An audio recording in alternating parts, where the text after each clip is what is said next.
Estaba de pie con el barro hasta la cintura cuando el chico en la camioneta de 1.360.000 pesos decidió que mis 22 años de experiencia no significaban nada.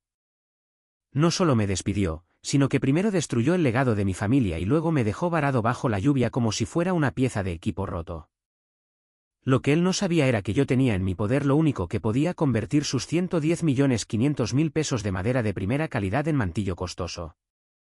Me llamo Ricardo Durán. Tengo 50 años y he estado cortando árboles desde que salí de las Fuerzas Especiales del Ejército. Esa mañana comenzó como cualquier otra en Sierra del Pino Alto, con el olor a diésel y agujas de pino mezclándose en el aire frío. Estaba comprobando la presión del agua en nuestra línea principal de riego cuando el inmaculado Escalade blanco de Patricio Cisneros llegó rebotando por el camino forestal como si tuviera miedo de ensuciarse. La cresta había sido el lugar de trabajo de nuestra familia durante 3 generaciones. Mi abuelo comenzó a cortar aquí en la década de 1940, cuando usaban sierras de tronzar y mulas. Mi padre se hizo cargo en los años 70 y trajo el primer equipo mecánico. Ahora era mi turno, y había pasado 22 años aprendiendo cada roca, raíz y barranco de esta montaña.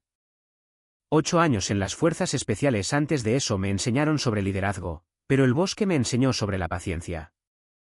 Patricio Cisneros era el hijo del dueño, recién salido del ITAM con una maestría en administración de empresas e ideas sobre cómo optimizar la eficiencia operativa. Había estado dirigiendo el espectáculo durante 3 meses desde que su padre, don Fernando, sufrió ese ataque al corazón, y la moral ya estaba por los suelos. El chico trataba la tala como si fuera algún tipo de problema de hoja de cálculo en lugar de un trabajo donde la gente podía morir si se tomaban atajos. Verá, la tala no se trata solo de cortar árboles. Se trata de leer la tierra, comprender los patrones climáticos, saber qué pendientes sostendrán un arrastrador completamente cargado y cuáles lo enviarán deslizándose hacia un barranco. Se trata de la dinámica del equipo y el mantenimiento de la maquinaria y de 1000 pequeñas decisiones que pueden significar la diferencia entre las ganancias y el desastre. Patricio pensaba que sus modelos informáticos podían reemplazar 40 años de experiencia colectiva. Estaba a punto de aprender que no era así. Mi hijo Javier estaba operando el arrastrador principal ese día, arrastrando un enorme abeto Douglas hacia la zona de aterrizaje. El chico tiene buenas manos, aprendió observándome desde que tenía 12 años. Entiende el punto de equilibrio de una máquina de 30 toneladas, sabe cómo suavizar el acelerador cuando el suelo se ablanda. Pero Patricio no veía habilidad, veía costos laborales que debían recortarse. Había estado observando el estilo de gestión de Patricio durante semanas. Ya había despedido a 3 miembros veteranos del equipo, reemplazándolos con contratistas que cobraban poco pero no conocían el terreno. Hace 2 semanas, uno de sus nuevos chicos casi derriba una línea eléctrica porque no sabía sobre la servidumbre de paso de servicios públicos en la ladera sur. La semana pasada, a otro contratista se le atascó el equipo tan profundamente que necesitamos 2 arrastradores para sacarlo, destrozando 50 yardas de camino de acceso en el proceso. El equipo estaba nervioso. Estos son buenos hombres. Saúl Morales ha estado operando maquinaria pesada durante 30 años, conoce cada perno y cojinete de una Caterpillar 320. Tomás Ruiz puede talar un árbol a menos de 6 pulgadas de donde le señales, incluso en una pendiente de 45 grados. José Mendoza dirige nuestro taller de mantenimiento y puede reconstruir un motor con piezas de 3 fabricantes diferentes. Pero Patricio los veía como gastos generales, no como los hábiles artesanos que son. Patricio bajó de su camioneta vistiendo ropa marca Carhartt completamente nueva que todavía tenía las etiquetas puestas. Caminó directamente hacia donde Javier estaba maniobrando el tronco, y supe que algo malo se avecinaba. Uno desarrolla instintos sobre los problemas cuando ha pasado 8 años en las Fuerzas Especiales y 22 años en el bosque. La forma en que Patricio se comportaba, la tensión en sus hombros, la forma en que seguía revisando su teléfono, todas señales de un hombre a punto de tomar una decisión que creía inteligente. «Durán», gritó Patricio, sin molestarse en mirarme. Estaba mirando su tableta, probablemente viendo algún informe de eficiencia generado por un software que nunca había visto un bosque real. «Tu chico está tardando demasiado. 45 minutos por carga es inaceptable». «Es seguro», dije, acercándome. «El suelo está blando después de la lluvia de la semana pasada. Si presiona demasiado, ese arrastrador se irá de lado». Javier estaba trabajando en una sección particularmente complicada donde la pendiente caía hacia el arroyo del diablo. Un movimiento en falso y 80.000 libras de maquinaria caerían rodando por un terraplén de 60 pies. Se estaba tomando su tiempo, revisando su equilibrio, asegurándose de que la carga estuviera balanceada. Eso es lo que yo le enseñé. Eso es lo que mi padre me enseñó a mí. Es mejor tomarse 15 minutos extra que pasar 3 días sacando un arrastrador del lecho de un arroyo. La cara de Patricio puso esa expresión que tienen los niños ricos cuando alguien los contradice. Su mandíbula se tensó y sus ojos se entrecerraron, como si estuviera personalmente ofendido de que la realidad no coincidiera con su hoja de cálculo. Mis modelos de eficiencia muestran que podemos reducir el tiempo de rotación en un 35%. Tu hijo aprende a trabajar más rápido o encuentra trabajo en otro lugar. ¿Esos modelos tienen en cuenta el terreno? Pregunté, manteniendo la voz nivelada. ¿Las condiciones climáticas? ¿Las capacidades del equipo? Tienen en cuenta los estándares de la industria, espetó Patricio. Esta operación está un 40% por debajo de la productividad óptima. Eso termina hoy. Ahí fue cuando debería haber intervenido con más fuerza, pero todavía pensaba que esto era solo otra fase administrativa. Los niños ricos van y vienen, pero el trabajo maderero sigue siendo el mismo. Había visto pasar a 3 gerentes diferentes en la última década, cada uno convencido de que podía revolucionar una industria que no había cambiado fundamentalmente desde que las motosierras reemplazaron a las sierras de tronzar. Estaba equivocado. Patricio no era solo otra irritación temporal. Iba a destrozar todo lo que mi familia había construido. Patricio activó su radio con más fuerza de la necesaria. Javier, apágalo. Terminaste. Mi hijo detuvo el arrastrador a mitad del giro, con el enorme tronco aún colgando de la garra. Bajó lentamente, confundido, mirando entre Patricio y yo como si tal vez hubiera entendido mal algo. Señor, ¿hice algo mal? Eres demasiado lento, dijo Patricio rotundamente, sin siquiera mirar a Javier. Puedo contratar a 3 contratistas por lo que te estamos pagando a ti. Las palabras golpearon como un golpe físico. Javier había estado trabajando en esta cresta desde que se graduó de la escuela secundaria. Conocía cada pieza del equipo, cada protocolo de seguridad, cada truco para leer la madera que yo le había transmitido de mi padre. Patricio estaba tirando a la basura 12 años de capacitación y experiencia porque su computadora portátil decía que la productividad estaba por debajo de lo óptimo. Papá. Javier me miró, y vi 3 generaciones de orgullo de la familia Durán desmoronarse en sus ojos. Su bisabuelo había comenzado este equipo en 1945. Habíamos construido una reputación de hacer el trabajo bien, de manera segura y rentable. Ahora, un chico con una maestría en administración de empresas lo estaba desechando como el periódico de ayer. El equipo había dejado de trabajar para mirar.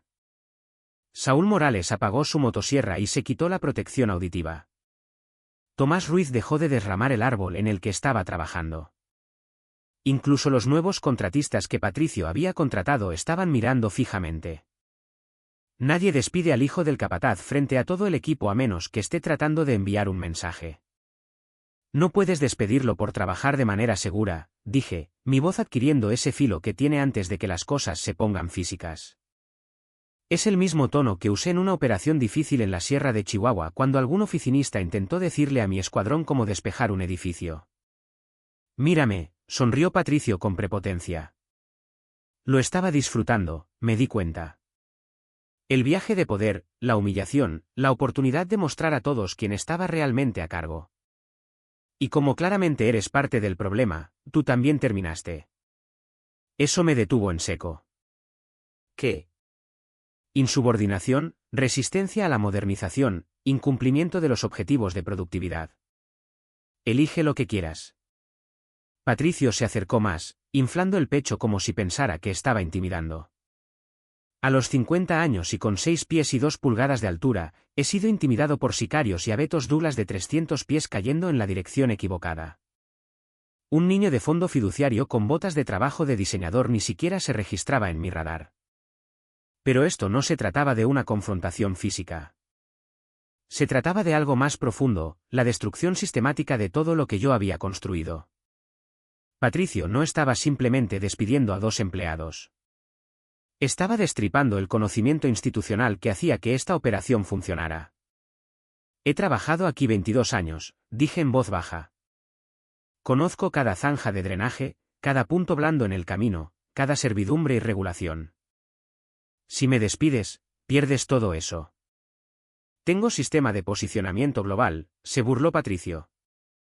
Tengo mapas digitales e imágenes satelitales y algoritmos de eficiencia. No necesito tus presentimientos ni tu folclore. Necesito trabajadores que sigan órdenes. El equipo se quedó completamente en silencio. Estos hombres habían trabajado conmigo durante décadas. Habían seguido mi liderazgo a través de tormentas de hielo que rompieron líneas eléctricas y fallas de equipos que nos dejaron varados durante días. Me habían visto sacar a Saúl de un barranco cuando un cable se rompió en 2018, arrastrándome por una pendiente de 45 grados con un cable de cabrestante roto para sacarlo antes de que comenzara la hipotermia. Me habían visto negociar con inspectores estatales y grupos ambientales e investigadores de la Administración de Seguridad y Salud Ocupacional, protegiendo sus trabajos mientras mantenía la operación funcionando limpiamente. Ahora estaban allí parados en el aire frío de la mañana, viendo a su capataz ser despedido por un chico que probablemente no podría arrancar una motosierra sin leer el manual. Quiero la radio de tu compañía, las llaves de la camioneta y las tarjetas de acceso. Ahora, dijo Patricio, extendiendo su mano con manicura. Miré a Javier, que miraba sus botas como si quisiera desaparecer dentro de ellas. Miré al equipo, que no podía mirarme a los ojos porque tenían familias que alimentar e hipotecas que pagar. No los culpé por su silencio. Los trabajos son escasos en la región maderera, especialmente para hombres mayores de 40 años que han pasado toda su vida en el bosque. Metí la mano en mi bolsillo y saqué la radio y las llaves. La radio era una Motorola XPR 7550 que había llevado durante 8 años, programada con todas las frecuencias, desde el departamento de bomberos hasta las estaciones de monitoreo ambiental. Las llaves abrían cada puerta, cada cobertizo de equipos, cada caja de seguridad en la cresta. Estaba entregando el acceso a una operación que había ayudado a construir desde cero. Las llaves aterrizaron en la palma de Patricio con un fuerte tintineo. Estás cometiendo un error, chico. El único error, dijo Patricio, guardándose las llaves en el bolsillo, fue mantener el peso muerto tanto tiempo. Ambos, caminen hasta la puerta. Nuestras camionetas están en el campamento base, dijo Javier. Eso es 4 millas montaña abajo. Política de la empresa, se encogió de hombros Patricio, y pude ver que estaba disfrutando esta parte. El personal despedido no viaja en vehículos de la empresa. Y como ambos están despedidos con causa justificada, son personal no autorizado. Disfruten la caminata. Nos dio la espalda y comenzó a ladrar órdenes al equipo, tratando de cubrir su incompetencia con ruido y volumen. Muy bien, se acabó el espectáculo. Vuelvan al trabajo. Tomás, te quiero en el arrastrador. Saúl, empieza a desramar esa pila junto al aterrizaje.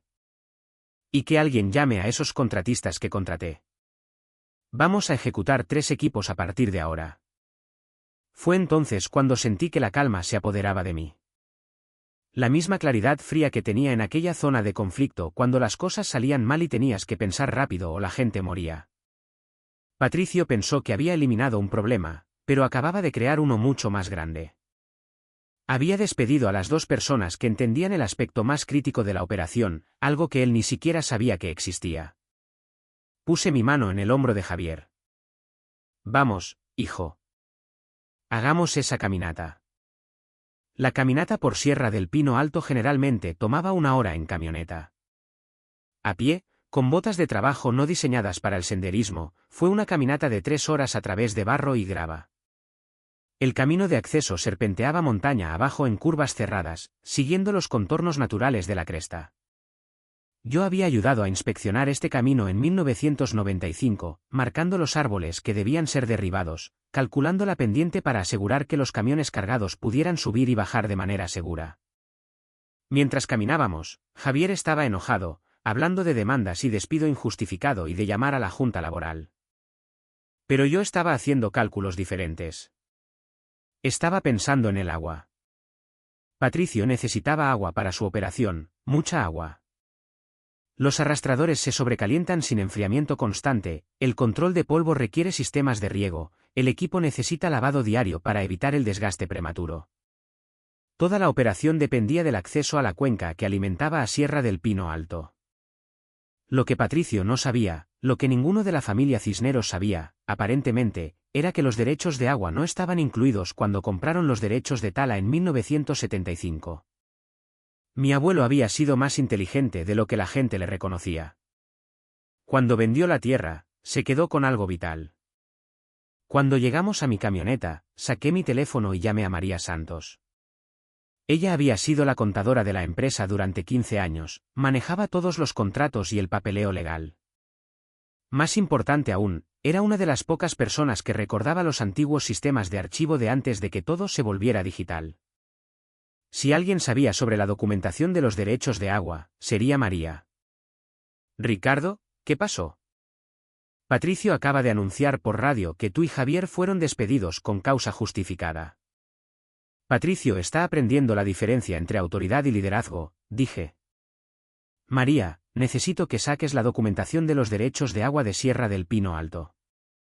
La presentación original de 1963.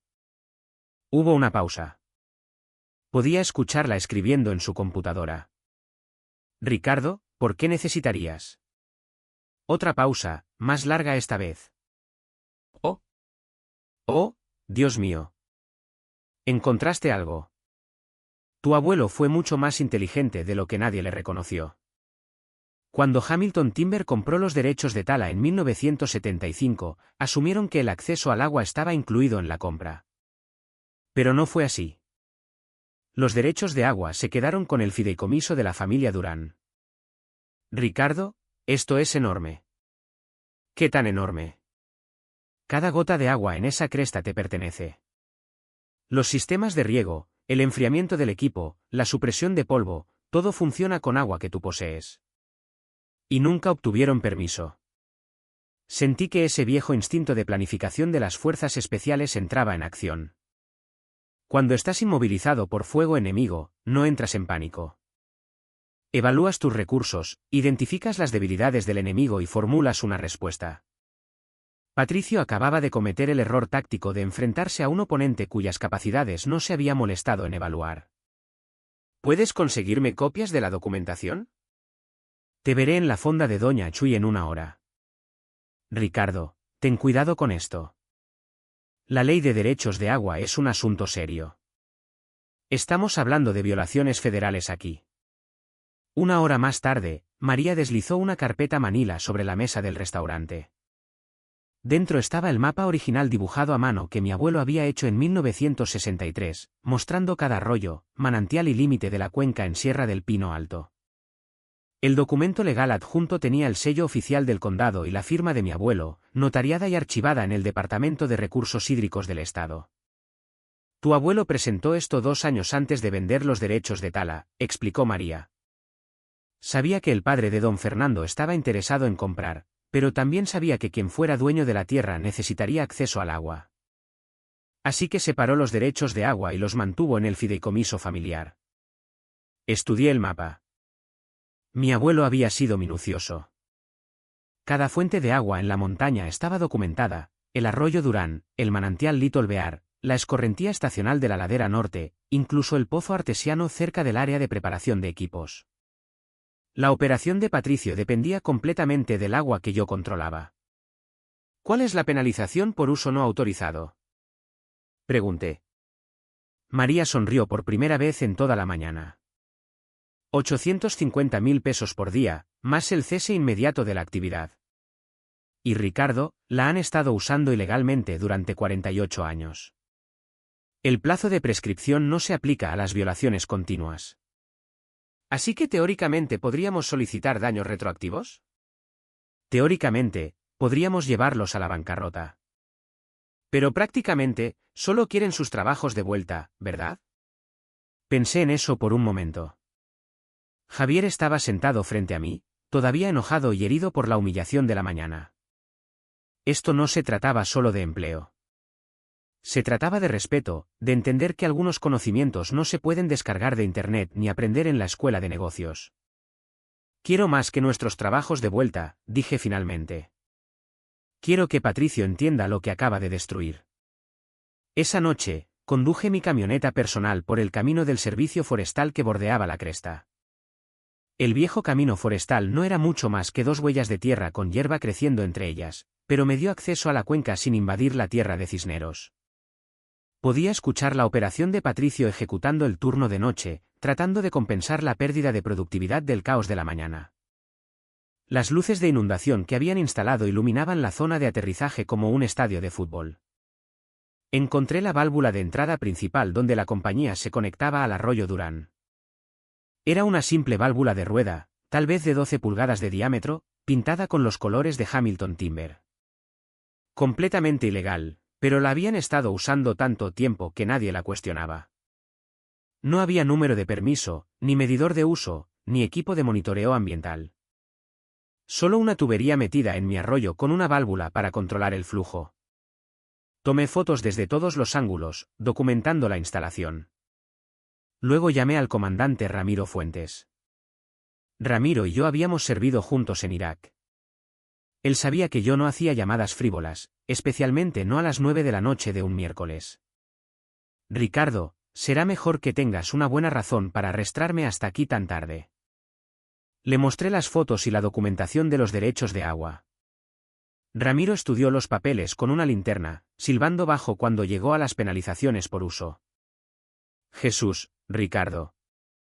Esto es una violación federal. Robo de recursos naturales, desviación no autorizada de vías fluviales, violación de las leyes de protección ambiental. Podría cerrarlos esta noche y arrestar a quien haya autorizado esto. Necesito 24 horas primero, Ramiro. Déjame manejar esto por la vía fácil. ¿Estás seguro de eso? Porque si esto va a la corte, Patricio Cisneros se enfrenta a un tiempo serio en la cárcel. Sin mencionar las multas. Estoy seguro. A veces la mejor victoria es aquella en la que tu enemigo se derrota a sí mismo. Ramiro asintió lentamente. Él entendía. Habíamos visto suficiente combate para saber que las victorias más decisivas llegan cuando el enemigo comete un error crítico, no cuando lo abrumas con fuerza. 24 horas, dijo. Pero si no cooperan, volveré con los alguaciles federales. Pasé esa noche planeando mi enfoque. Esto no se trataba de venganza, exactamente. Se trataba de educación. Patricio necesitaba aprender que el poder real no proviene de un título o un fondo fiduciario. Proviene de comprender los sistemas, el flujo del agua, el movimiento de la madera, la lealtad de los equipos, la complejidad de las relaciones que mantienen una operación en funcionamiento. Él pensaba que podía reemplazar el conocimiento institucional con algoritmos de eficiencia. Estaba a punto de descubrir que algunos problemas no pueden resolverse mediante modelos informáticos o teorías de escuelas de negocios. Algunos problemas requieren el tipo de comprensión que solo proviene de décadas de experiencia y respeto por la tierra que estás trabajando. A la mañana siguiente, conduje hasta la puerta principal y estacioné mi camioneta cruzada en la entrada. Cuando el escalade de Patricio llegó con su café matutino exactamente a las 7:30 de la mañana, yo estaba sentado en la puerta trasera de mi camioneta con un termo y los papeles de los derechos de agua extendidos a mi lado. Esto iba a ser interesante. ¿Qué demonios estás haciendo aquí?, gritó Patricio, saltando de su escalade como si sus pantalones estuvieran en llamas. Levanté los documentos de los derechos de agua. Leyendo la letra pequeña, hijo. Resulta que mi familia posee algo que tú necesitas. Patricio agarró los papeles y los leyó, su rostro pasando de rojo a pálido en unos 10 segundos. Sus manos realmente temblaban cuando volvió a mirarme. Esto es falso. Hemos tenido acceso al agua durante 48 años. Han tenido acceso ilegal durante 48 años, ¿corregí? Mi abuelo nunca lo hizo cumplir porque respetaba a tu abuelo. Pero tú despediste a su hijo y a su nieto. Eso cambia las cosas. ¿Cuánto?, preguntó Patricio, con la voz quebrada. Toda esa confianza de la maestría en administración de empresas del ITAM se estaba evaporando bastante rápido. ¿Qué quieres? Quiero que entiendas algo sobre el respeto, dije, levantándome de la puerta trasera. Mira, tú crees que el poder proviene de un título y un fondo fiduciario. Pero el poder real proviene de saber cosas que otras personas no saben. Entender sistemas que no se pueden aprender de un libro de texto. Caminé hacia la puerta principal y saqué una llave inglesa grande que había traído de casa. La válvula de entrada estaba a unas 50 yardas dentro de la línea de propiedad, pero la válvula de cierre de la línea principal de agua estaba justo en la puerta, instalada para fines de mantenimiento. Patricio observó con creciente pánico mientras me arrodillaba y comenzaba a girar. ¿Qué estás haciendo?, gritó. Protegiendo mis derechos de propiedad, dije con calma. La válvula requirió algo de músculo, no se había girado en años. Pero finalmente cedió, y cerré el flujo de agua a toda la operación. En 15 minutos, comenzó la charla por radio. El equipo se sobrecalentaba, las nubes de polvo hacían imposible el trabajo, los sistemas hidráulicos se calentaban.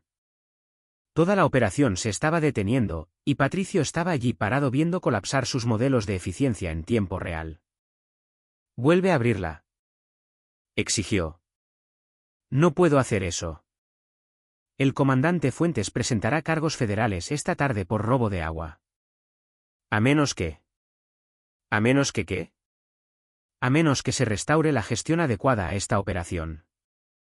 Durante 3 días, me senté en esa puerta mientras la operación de Patricio se desmoronaba. Intentó todo, llamó a abogados que le dijeron que los derechos de agua eran blindados, llamó a contratistas que no trabajarían sin el acceso adecuado al agua, incluso intentó traer camiones cisterna que no podían subir completamente cargados por el estrecho camino de acceso. Para el segundo día, el equipo se estaba averiando por sobrecalentamiento. Para el tercer día, el equipo estaba casi en rebelión. Saúl Morales me llamó personalmente para decirme que los muchachos estaban listos para abandonar el trabajo. La madera en la plataforma de aterrizaje comenzaba a agrietarse y mancharse sin la supresión de polvo adecuada. Patricio intentó llamar a su padre al hospital, lo que aparentemente resultó en un lenguaje muy colorido sobre las habilidades de gestión de su hijo. Don Fernando Cisneros había construido su compañía sobre relaciones y reputación. Patricio estaba destruyendo ambas en menos de una semana. El cuarto día, un automóvil sedán negro se detuvo detrás del Escalade de Patricio. De él salió el propio don Fernando Cisneros, de 72 años y caminando con un bastón, luciendo como si prefiriera estar en cualquier otro lugar que limpiando el desastre de su hijo. «Ricardo», dijo, extendiendo su mano. «Te debo una disculpa». «Aprecio eso, señor Cisneros. Mi hijo me dice que ha habido un malentendido sobre los derechos de agua y las decisiones de empleo». Le entregué la documentación completa que María había compilado. Ningún malentendido. Su chico nos despidió a mí y a Javier sin causa justificada, luego robó agua durante 4 días seguidos. El comandante Fuentes está listo para presentar cargos federales. Don Fernando leyó los papeles lentamente, su rostro volviéndose más grave con cada página. ¿Cuánta madera hemos perdido?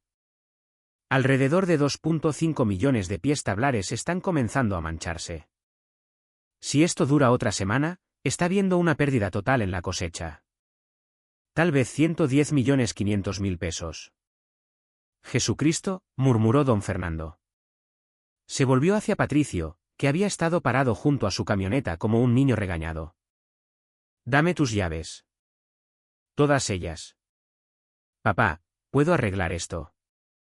Solo necesito más tiempo para implementar los protocolos de eficiencia. ¿Terminaste, hijo? La voz de don Fernando llevaba el peso de una finalidad absoluta. Sube al auto y no digas una palabra más. Don Fernando se volvió hacia mí. ¿Qué se necesitará para salvar esta operación? Javier y yo queremos nuestros trabajos de vuelta con un aumento del 20% y autoridad total sobre las operaciones del equipo. Sin interferencias de teorías de escuelas de negocios. ¿Hecho? Y quiero a Patricio vetado de la propiedad permanentemente. Don Fernando miró a su hijo, que ahora estaba sentado en el sedán mirando como si su mundo hubiera terminado. También hecho. Una cosa más, dije. Cuando esté listo para retirarse, quiero la primera opción para comprar la compañía. Eso lo sorprendió. ¿Hablas en serio? Muy en serio. Esta tierra significa algo para mi familia. Patricio la trató como una mercancía para ser optimizada. Merece algo mejor. 6 meses después, don Fernando tuvo su segundo ataque al corazón. Este fue fatal. Su testamento dejó la compañía a Patricio, pero Patricio necesitaba efectivo más de lo que necesitaba derechos de tala. Me la vendió por 20.400.000 pesos, financiada contra futuras cosechas y respaldada por un banco local que entendía el valor de la operación. La renombré Silvicultura Sostenible Durán e Hijo. Javier regresó como gerente de operaciones, y volvimos a contratar a cada hombre que Patricio había despedido. María dejó su firma de contabilidad y se unió a nosotros a tiempo completo como directora financiera. Ella y yo hemos estado saliendo durante 4 meses, llevándolo lento pero seguro. Patricio se mudó a Monterrey y consiguió un trabajo en alguna empresa emergente de tecnología que probablemente ya esté fracasando. Lo último que escuché fue que estaba vendiendo soluciones de software para la optimización de la cadena de suministro. Espero que sea mejor en eso que en la tala. La gente me pregunta si me siento mal por lo que le pasó a Patricio. La respuesta es no. El respeto no es algo que heredas con un fondo fiduciario. Es algo que ganas a través de la competencia, la consistencia y entendiendo que el liderazgo significa servir a las personas que te siguen, no usarlas. La cresta está tranquila de nuevo, excepto por el sonido de las motosierras y los motores diésel haciendo un trabajo honesto. Javier le está enseñando a su propio hijo los conceptos básicos ahora: seguridad primero, respeto por el bosque, cuidar de su equipo. 4 generaciones de Durán trabajando la misma tierra. Y cada mañana, cuando verifico la presión del agua en nuestras líneas de riego, recuerdo que a veces el arma más poderosa no es la más grande ni la más ruidosa. A veces es solo saber dónde está la válvula y tener el derecho legal de girarla. Siempre entiende lo que traes a la mesa que nadie más puede reemplazar, ya sea conocimiento, relaciones o derechos legales que otros olvidaron que existían.